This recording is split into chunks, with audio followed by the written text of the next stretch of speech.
1892. Depuis 2 ou 3 mois déjà, l'Assemblée nationale hésite à se prononcer pour la guerre contre la coalition des rois et des empereurs ou pour la paix. Louis XVI lui-même est irrésolu. Il appréhende le danger d'une victoire des révolutionnaires, il redoute les conséquences de leur défaite. Les partis, eux aussi, sont indécis. Les Girondins poussent à la guerre pour conserver le pouvoir. Robespierre et les Jacobins luttent poste pour la paix qui leur permettrait entre-temps de s'en emparer. La situation devient de jour en jour plus tendue. Les journaux tempêtent, les clubs discutent, des bruits de plus en plus alarmants circulent qui excitent l'opinion publique. Aussi, le 20 avril, quand le roi de France rompt enfin avec l'Autriche et la Prusse, sa décision, il en est toujours de même en pareil cas, cause-t-elle à tout le monde une espèce de soulagement. La tension orageuse qui a pesé sur Paris pendant ces longues semaines a été accablante, angoissante, mais plus poignante, plus terrible encore est l'émotion qui règne alors dans les villes frontières.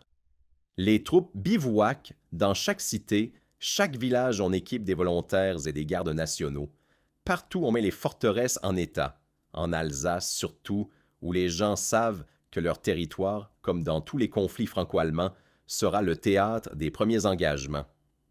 Sur les bords du Rhin, l'ennemi, l'adversaire, n'est pas comme à Paris une confuse et pathétique abstraction dans la bouche des rhéteurs, mais une réalité visible, palpable. En effet, de la tête de pont, fortifiée comme du haut de la tour de la cathédrale de Strasbourg, on peut voir sans jumelles s'approcher les régiments prussiens.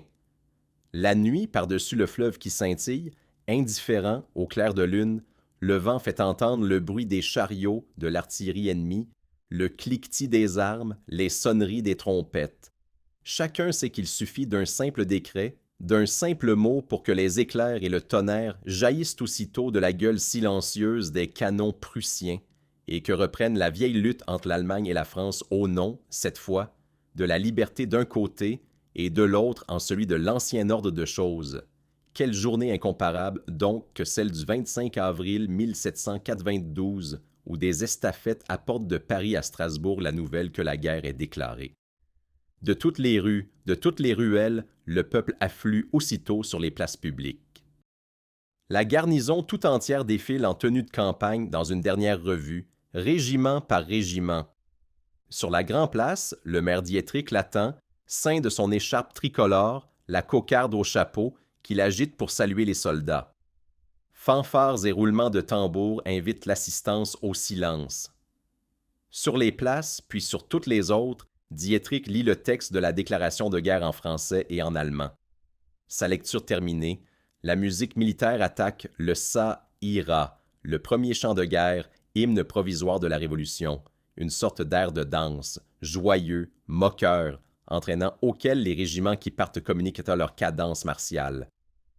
Puis la foule se disperse et apporte dans les rues et les maisons son enthousiasme déchaîné. Dans les clubs, dans les auberges, on tient des harangues passionnées, on lance des proclamations énergiques.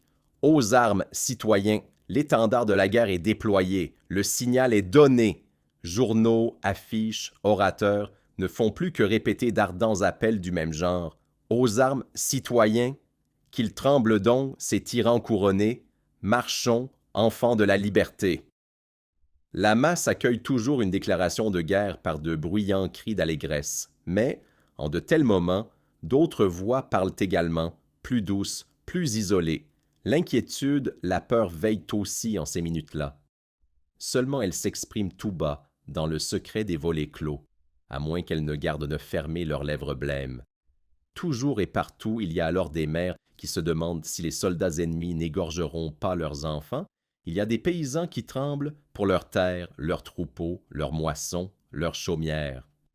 Pourtant, le maire de Strasbourg, le baron Frédéric Dietrich, un aristocrate, certes, mais comme plusieurs autres membres de la noblesse française dévoués de toute son âme à la cause nouvelle, ne veut entendre que des paroles optimistes.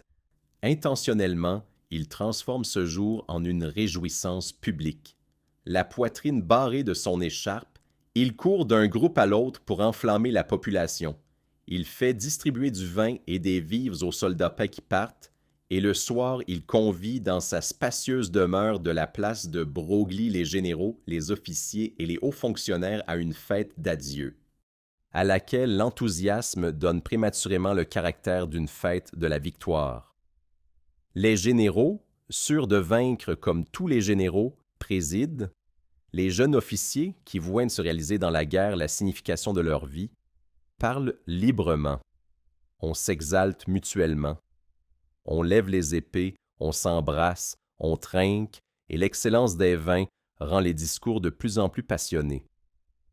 Les stimulants appels des journaux et des proclamations reviennent dans toutes les allocutions.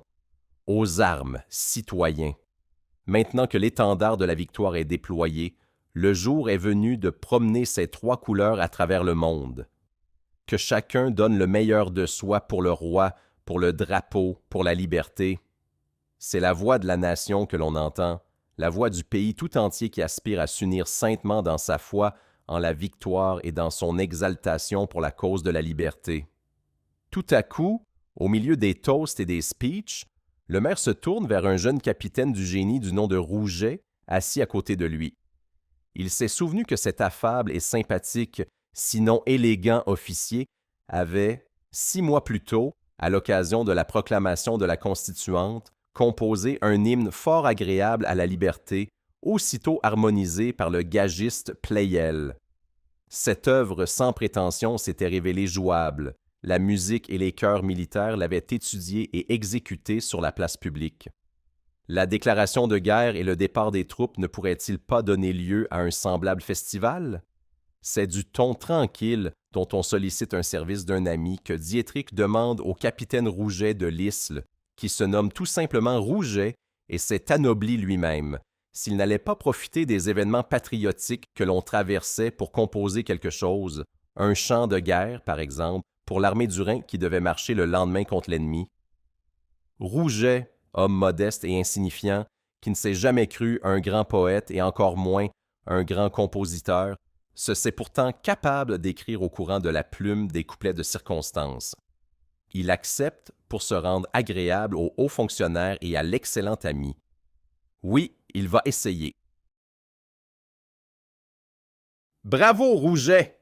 s'écrie en face de lui un général, qui boit à sa santé et lui demande de lui envoyer au front son hymne aussitôt terminé, car l'armée du Rhin pourrait bien avoir besoin d'un air de marche patriotique et entraînant. Cependant, quelqu'un prend la parole. On recommence à toaster, à trinquer, à parler bruyamment. Ce petit entretien fortuit est submergé par le flot de l'enthousiasme général. Le banquet devient de plus en plus tumultueux, les voix de plus en plus passionnées, et c'est à 1 heure fort avancée de la nuit que les convives quittent la maison du maire. Il y a longtemps que minuit a sonné. La journée du 25 avril, si émouvante pour Strasbourg, est achevée. Celle du 26 a commencé. L'ombre s'étend sur les maisons, mais ces ténèbres sont trompeuses, car la fièvre agite encore la cité. Dans les casernes, les soldats s'apprêtent à partir, tandis que derrière ces volets, plus d'un bourgeois prudent en fait peut-être autant. Des pelotons passent pas dans les rues, qu'ébranle par intervalles le galop des estafettes, puis c'est un train d'artillerie qui arrive dans un grondement de tonnerre. C'est enfin l'appel monotone des sentinelles qui retentit sans cesse d'un poste à l'autre. L'ennemi est trop près, l'âme de la ville est trop inquiète, trop émue pour pouvoir trouver le sommeil dans un moment aussi capital. Rouget, qui vient de grimper l'escalier en colimaçon qui conduit à son humble chambrette, se sent lui aussi dans un état d'exaltation extraordinaire. Il n'a pas oublié sa promesse d'essayer de composer au plus tôt une marche, un hymne guerrier pour l'armée du Rhin. Il va et vient avec agitation dans son étroit logis. Comment commencer? Oui, comment? Les exhortations enflammées des proclamations, des discours, des toasts résonnent encore pêle-mêle à ses oreilles. Aux armes, citoyens! Marchons, enfants de la liberté, écrasons la tyrannie. L'étendard de la guerre est déployé. Mais il se rappelle aussi d'autres bouts de phrases qui l'ont frappé dans la rue, des voix de femmes qui tremblaient pour leurs fils, de gens qui craignaient que les cohortes étrangères ne bouleversent la terre de France et ne l'abreuvent de sang. C'est dans une demi-inconscience qu'il écrit les premières strophes qui ne sont que la répétition, l'écho des appels entendus, Allons, enfants de la patrie, le jour de gloire est arrivé. Puis il s'arrête et réfléchit. Ça va, le début est bon. Il faut maintenant trouver le rythme exact, l'air qui convient aux paroles. Il sort son violon, fait un essai. Ô miracle! Dès les premières mesures, la musique s'accorde parfaitement avec le texte. Il continue d'écrire en toute hâte, déjà enlevé, emporté par une force qui vient de s'emparer de lui. Et soudain, tous les sentiments qui explosent à cette heure, la haine des tyrans, la confiance dans la victoire, l'amour de la liberté, tout cela afflue en lui. Rouget n'a plus besoin de créer, d'inventer. Il n'a qu'à versifier les phrases qui, en ce jour unique, volent de bouche en bouche, et il aura dit, il aura exprimé, il aura chanté tout ce que la nation ressent au plus profond de son cœur. Il n'a pas besoin non plus de composer, car le rythme de la rue, de l'heure lui arrive à travers ses volets fermés, ce rythme fier et provoquant qu'on entend dans le pas cadencé des soldats, dans les sonneries des trompettes, dans le roulement des canons qui passent. Peut-être n'est-ce pas sa propre oreille, n'est-ce pas lui qui l'a entendu, mais le génie de l'heure qui, cette nuit, habite son discours. « Comment c'est-vous, Rouget? Votre chanson est déjà terminée? Eh bien, voyons-la tout de suite. » Ils se rendent au salon. Diétrich se met au piano et accompagne Rouget. Attirée par ce concert matinal insolite, la femme du maire entre dans la pièce. Elle promet de faire des copies de l'œuvre nouvelle et, en musicienne accomplie qu'elle est, d'en travailler sur le champ l'accompagnement afin de la faire figurer au programme de la fête qu'ils donnent le soir même à leurs intimes. Diétrich, fier de sa jolie voix de ténor, entreprend d'étudier l'hymne à fond. Et le 26 avril, le soir même du jour où il fut composé, on le chante dans le salon du maire, en présence d'une assistance variée. Il semble que les auditeurs aient applaudi chaleureusement et n'aimons pas ménager à l'auteur les compliments les plus flatteurs. Mais évidemment, les hôtes de l'hôtel Broglie ne se sont pas doutés du tout qu'il venait peint d'assister à l'invisible essor d'un chant immortel. Les contemporains d'une œuvre ou d'un homme en perçoivent rarement d'emblée la grandeur. La lettre de la mairesse à son frère, dans laquelle elle rabaisse un miracle au niveau d'un événement mondain, montre combien elle a sous-estimé cet instant prodigieux. Tu sais que nous recevons beaucoup de monde et qu'il nous faut constamment inventer de nouvelles distractions. Mon mari a donc eu l'idée de faire composer une chanson de circonstance. L'officier de génie Rouget de l'Isle, charmant poète et musicien, a trouvé très rapidement les paroles et la musique d'un chant de guerre. Mon mari, qui possède une jolie voix de ténor, a chanté immédiatement le morceau qui est très attrayant et ne manque point de caractère. C'est du meilleur Gluck, mais en plus vif et plus entraînant. Quant à moi, j'ai employé mes dons à l'orchestration et ai arrangé la partition pour piano et divers instruments, ce qui m'a donné beaucoup de travail. Le morceau a été joué chez nous à la grande satisfaction de toute la société. L'appréciation nous semble aujourd'hui singulièrement froide. Mais cette impression simplement favorable, ce succès modéré s'explique très bien, car au cours de la première audition, la Marseillaise n'a pas encore pu se révéler dans toute sa force. La Marseillaise n'est pas, en effet, une œuvre de concert pour ténor léger. Elle n'est pas faite pour être chantée par un soliste, dans un salon bourgeois, entre une romance et une cavatine, un chant qui va crescendo jusqu'à ce martèlement, jusqu'à ces mesures électrisantes. Aux armes, citoyens, s'adresse à une foule, à une masse, et sa véritable orchestration se trouve dans le cliquetis des armes, dans l'éclat des fanfares, dans le bruit des régiments en marche. Elle n'a pas été conçue pour un auditoire calme et attentif, mais pour des gens qui agissent, qui combattent. Elle n'est pas écrite pour un seul soprano, pour un seul ténor, mais pour les 1000 gosiers d'une foule. C'est le chant de marche symbolique, l'hymne triomphal, funèbre, national, patriotique de tout un peuple. Seul l'enthousiasme qui le fit naître prête sa force à l'œuvre de Rouget. Elle n'a pas encore enflammé le cœur de la nation. La résonance magique de ses paroles, de sa musique n'a pas encore atteint son cœur.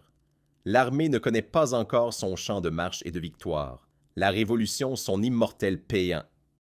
Celui à qui il a été donné d'accomplir ce miracle ne soupçonne pas plus que les autres la grandeur de ce qu'il a composé dans une crise de somnambulisme inspiré par un génie infidèle. Sans doute l'aimable et sympathique dilettante se réjouit-il des compliments polis et des vifs applaudissements dont l'ont couvert les invités du maire. C'est ainsi qu'il cherche du reste à exploiter son succès dans son petit milieu. Il chante sa nouvelle œuvre au café devant ses camarades, il en fait faire des copies et les envoie aux généraux de l'armée du Rhin. Entre-temps, sur l'ordre du maire et sur la recommandation des autorités militaires, la musique de la Garde nationale de Strasbourg étudie le chant de guerre pour l'armée du Rhin, et 4 jours plus tard, à l'occasion d'un départ de troupes, elle exécute la nouvelle marche sur la Grand-Place. Mû par un sentiment de patriotisme, un éditeur de la ville s'offre d'imprimer gratis cette œuvre qui est respectueusement dédiée au général Luckner par son subordonné. Mais aucun des généraux de ladite armée du Rhin ne songe en vérité à la faire jouer ou chanter au cours d'une marche. Et, comme tous les essais antérieurs de Rouget, le succès de « Allons enfants de la patrie » semble ne pas devoir connaître de lendemain. Il restera un événement provincial et comme tel sera vite oublié. Cependant, la puissance naturelle d'une œuvre finit toujours par se révéler. Un chef-d'œuvre peut être oublié par le temps, on peut l'interdire ou l'ensevelir, mais toujours ce qui est durable triomphe inévitablement de ce qui est éphémère. Pendant 1 mois, 2 mois, on n'entend plus parler du fameux chant. Les manuscrits et imprimés tombent ou passent dans des mains indifférentes. Mais qu'un individu s'emballe réellement pour une œuvre, cela suffit pour la tirer de l'oubli, car tout enthousiasme sincère devient lui-même créateur.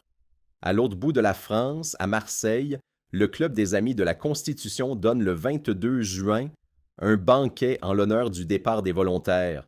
Revêtus de leur uniforme de fédérés, 600 hommes, jeunes et ardents, sont assis autour d'une immense table. Comme les Strasbourgeois le 25 avril, une fièvre les agite, mais plus brûlante, plus violente, plus passionnée encore, à cause du tempérament méridional. Cependant, cette fois, on ne montre plus la même présomptueuse confiance dans la victoire qu'aux premières heures. En effet, les troupes révolutionnaires n'ont pas franchi le Rhin, elles n'ont pas été reçues à bras ouverts comme l'avaient garanti avec forfanterie les généraux. Au contraire, l'ennemi a pénétré fort avant dans le pays, la liberté est menacée, sa cause est en danger. Soudain, au milieu du festin, quelqu'un saisit son verre, un certain Mireur, docteur en médecine de l'Université de Montpellier, et se lève. On se tait, on le regarde, on attend un discours, un toast. Mais au lieu de cela, le jeune homme étend le bras droit et entonne une chanson nouvelle que personne ne connaît et qu'il a apprise on ne sait comment. « Allons, enfants de la patrie !» L'étincelle a mis le feu aux poudres. Les sentiments se sont rencontrés. Tous ces jeunes hommes qui doivent partir dans quelques jours, qui brûlent de combattre pour la liberté et sont prêts à mourir pour la patrie, sentent leur volonté la plus profonde, leur pensée la plus personnelle exprimée dans ces paroles. Ce rythme les dresse dans un même et irrésistible sursaut d'enthousiasme délirant. Chaque strophe est acclamée. Il faut recommencer 2 fois, 3 fois la chanson. Bientôt familiarisés avec elle, le verre levé, ils reprennent à leur refrain en chœur, à pleine gorge. « Aux armes, citoyens, formez vos bataillons !» Les curieux accourent de la rue pour connaître la cause d'un pareil déchaînement et chantent bientôt avec eux. Le lendemain, la chanson est sur toutes les lèvres. Une réimpression la répand à des milliers d'exemplaires et le jour du départ, le 2 juillet, elle accompagne les volontaires dans leur voyage. Quand la fatigue les gagne sur la grande route, quand leur pas s'alourdit, l'un d'eux n'a qu'à entonner l'hymne pour que son rythme entraînant les soulève et leur redonne de la vigueur à tous. Quand ils traversent un village, les paysans étonnés se rassemblent, mêlent leur voix aux leurs. Ce chant est devenu celui des fédérés marseillais, sans savoir qu'il était destiné à l'armée du Rhin, sans en connaître l'auteur ni l'origine, ils l'ont adopté et en ont fait leur profession de foi. Il leur appartient comme leur étendard et ils veulent te le promener impétueusement à travers le monde. La première grande victoire de la Marseillaise, c'est ainsi que s'appellera bientôt l'hymne de Rouget de l'Isle, est Paris. Le 30 juillet, le bataillon entre dans les faubourgs, drapeau en tête. Dans les rues, des milliers de personnes attendent les Marseillais pour les acclamer, et lorsque ces 600 hommes s'avancent, scandant avec un ensemble parfait leur marche d'un air qu'ils recommencent inlassablement, la foule prête l'oreille. Quel est cet hymne magnifique, emballant, que chantent les Marseillais? Ne dirait-on pas un appel de trompette qui traverse les cœurs, accompagné d'un vibrant roulement de tambour, c'est aux armes citoyens? 2 ou 3 heures plus tard, le refrain court les rues. Oubliez le ça ira, oubliez les vieilles marches, leurs couplets désuets. La Révolution a reconnu sa voix, la Révolution a découvert son péant. La propagation de l'hymne est fulgurante, sa course victorieuse, irrésistible. On le chante dans les banquets, dans les théâtres, dans les clubs et même dans les églises. En quelques mois, la Marseillaise est devenue le chant de l'armée et du peuple tout entier. Servan, le premier ministre de la guerre républicain, entrevoit immédiatement le dynamisme, le pouvoir galvanisateur d'un hymne national aussi extraordinaire. Vite, il en fait distribuer 100 000 exemplaires à tous les commandements, et en 2 ou 3 jours, la chanson anonyme est plus connue que toutes les œuvres de Molière, de Racine et de Voltaire.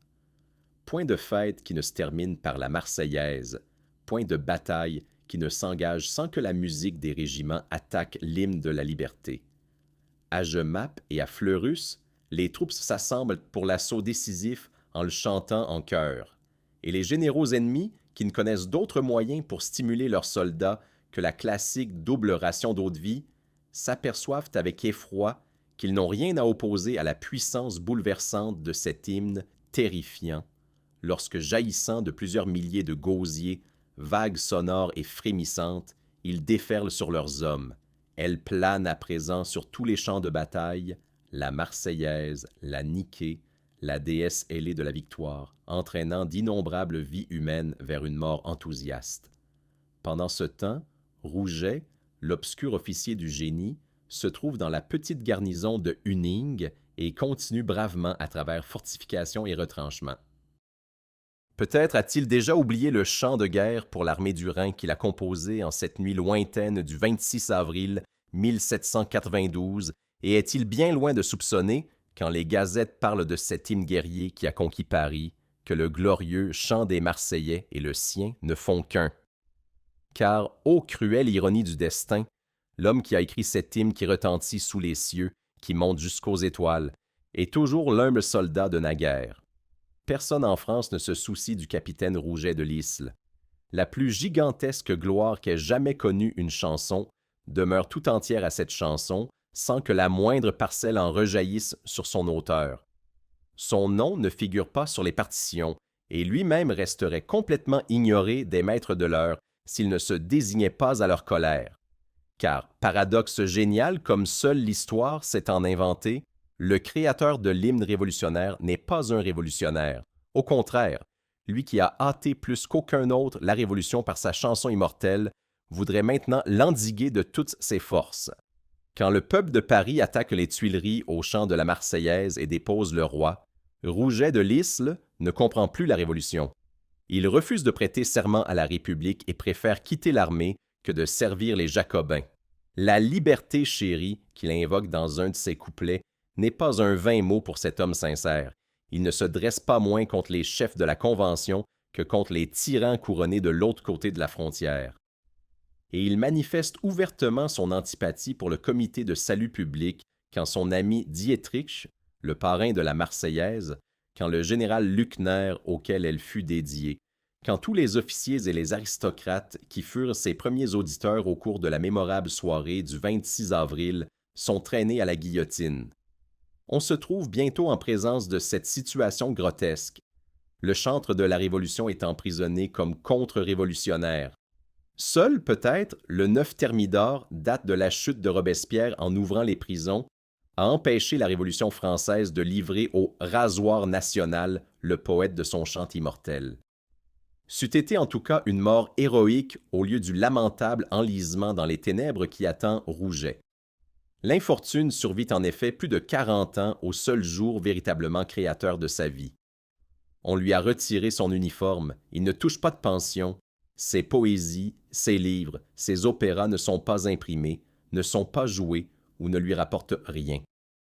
Le destin ne pardonne pas aux dilettantes son intrusion dans les rangs des immortels. En vain, Carnot essaie-t-il de lui venir en aide. La cruauté du sort qui l'a fait génie, qui l'a fait Dieu pendant quelques heures pour le rejeter ensuite dans le néant, a irrémédiablement aigri le caractère de Rouget. Il se dispute et se querelle avec tous les puissants. Tidaïti. Alors qu'il avait réussi à se glisser dans la diplomatie, il écrit à Bonaparte de pathétiques et insolentes épîtres. Il se vante hautement d'avoir voté contre lui, ce qui l'oblige à quitter son poste et lui vaut par la suite d'être constamment espionné par la police, voire d'être soupçonné de complot. Fatigué, il se terre pendant quelque temps en province. Puis il rentre à Paris, mais la misère l'y attend, au point qu'il fait connaissance avec la prison pour dette de Sainte-Pélagie à cause d'un effet impayé. Cependant que Rouget de l'Isle se débattait ainsi au milieu de multiples tracas, la destinée de son champ se poursuivait. D'abord, les armées victorieuses le promènent à travers toute l'Europe, puis Bonaparte, devenu empereur, leurrait des programmes comme trop révolutionnaires. Ensuite, les Bourbons l'interdisent complètement. Quel étonnement ce dut être pour ce vieillard amer de le voir ressusciter, 15 ans plus tard, sur les barricades de la Révolution de Juillet et de recevoir à titre d'auteur le ruban rouge et une petite pension de Louis-Philippe, le roi citoyen. L'oublié, le disparu croit rêver, on se souvient encore de lui. Mais ce n'est qu'un pâle souvenir, et quand il meurt à Choisy-le-Roi, en 1836, à l'âge de 76 ans, personne ne parle plus de lui, ni ne connaît son nom. Plusieurs générations s'écoulent. C'est seulement pendant la guerre mondiale, où les accents enflammés de la Marseillaise, devenus depuis longtemps l'hymne national, retentissent sur tout le front français qu'on décrète que le corps de l'humble capitaine Rouget de l'Isle ira rejoindre sous le dôme des Invalides celui du petit lieutenant Corse. Et l'obscur créateur d'un hymne impérissable finit par rejoindre sous le dôme des Invalides celui du petit lieutenant Corse. Et l'obscur créateur d'un hymne impérissable finit par reposer dans la crypte d'honneur de sa patrie, suprême consolation de n'avoir été que le poète d'une nuit.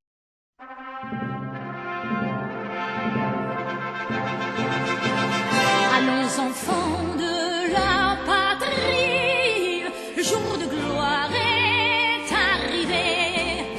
Contre nous de la tyrannie, l'étendard sanglant élevé, l'étendard sanglant élevé. Entendez-vous dans les campagnes mugir ces féroces soldats?